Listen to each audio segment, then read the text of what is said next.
All right, the subject of today's QB1 with Chris Phillips is Tua Tagovailoa. Is he the guy in Miami, Chris? Right now, he looks like it. It remains to be seen long term. There's been a lot of questions surrounding him. Can he win at the NFL level? Can he lead a team? Can he carry an offense? He had a lot of hype coming out of college. There was questions about his hip, which he seems to have kind of put those aside. He's been pretty healthy. He's been pretty decent at the NFL level, but the real thought with Tua was that he could be a franchise quarterback.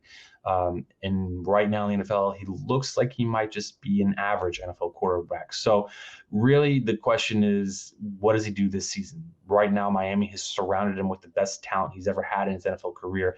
And if he's able to succeed, then Miami looks like they have their guy. But if he falters, then there could be real questions about him being the guy long term. With quarterbacks these days that come into the league as rookies and are expected to perform essentially right away, I mean, have you found more often than not that an elite quarterback, a young quarterback who's going to be a Joe Burrow or a Justin Herbert or something like that will reveal themselves sooner rather than later? In other words, people that have been waiting for Tua to kind of emerge as this franchise guy, it feels like with each passing season, those glimmers of hope become dimmer and dimmer. I mean, how unusual would it be for him to have all the pieces in place and to take a giant step with a team like Miami? I'd say it's very likely for that happen. I mean, we kind of saw it in week one. The offense looked much more explosive. They were able to pick up chunk plays on offense. Now there is some concern that Tua didn't really have the biggest yards per attempt on his passes, and that's kind of been a knock that he's not a quarterback who can throw the ball downfield and pick up chunks of yards. He's more of a short range to middle kind of a quarterback that can get those 5 to 10 yards kind of pickups, and that's really about it. Which unfortunately, when that's the case, defense is going to start to creep up to the line of scrimmage, knowing that they don't have to worry about getting beat deep because the quarterback can't make that pass. So really right now, Tua has some playmakers in Jalen Waddle and Tyreek Hill. Tyreek especially has the ability to take the lid off of any defense. So this will be a really interesting season to watch how often the two of those can hook up on deep passes over the course of the season. Would you consider week one a statement game? I think so. Again, there was a lot of talk around Tua and his abilities. Tyreek Hill definitely loves him some Tua. Going so far as to saying that Tua is the most accurate quarterback he's ever played with, which is a bit shocking considering Hill got to play with Patrick Mahomes, who looked pretty amazing. Not breaking any news here by that, but Tua's definitely had a lot of criticism about his game and about his ability, and so for Miami to come out and to look as well as they did, I would say it was a statement game for them. Not a statement game like, oh, this is the team to beat in the AFC East or that they're going to be an offensive juggernaut, but at least showing that, hey, they're a team that you have to consider and you can't take lightly. Tua did do some good things. He only threw for one touchdown, which is, again, a little concerning considering there's been some questions about his ability in passing. But, for week one, he did well and that team did well and, things look good. And in terms of fit, I mean, are there some out there who would say that Teddy Bridgewater is a better fit for this team, for this scheme than Tua?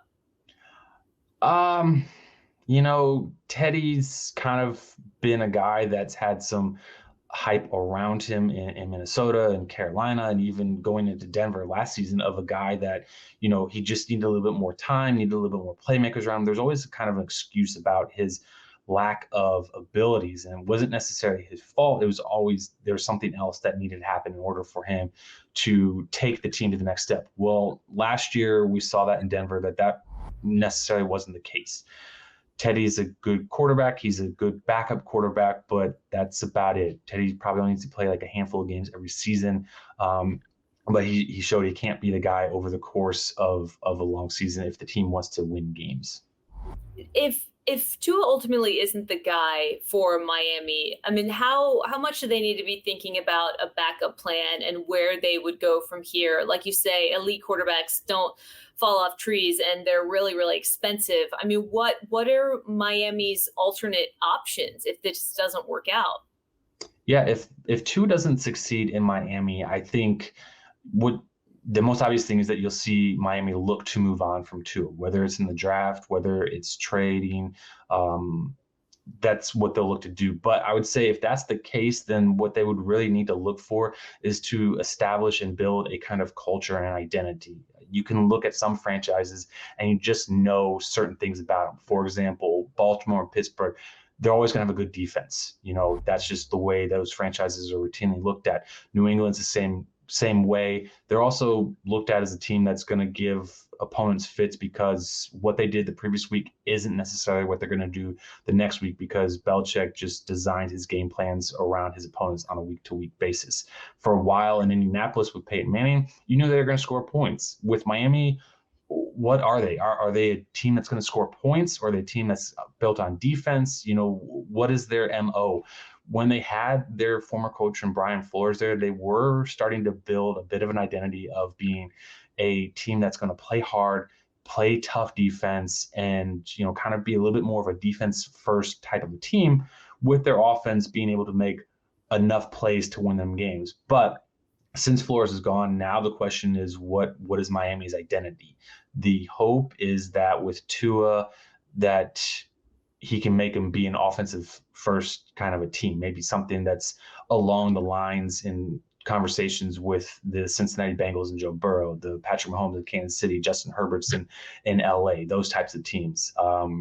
Will it be? Won't it be? We'll have to see how the season plays out. But if Tua isn't successful, it could be really problematic for the organization.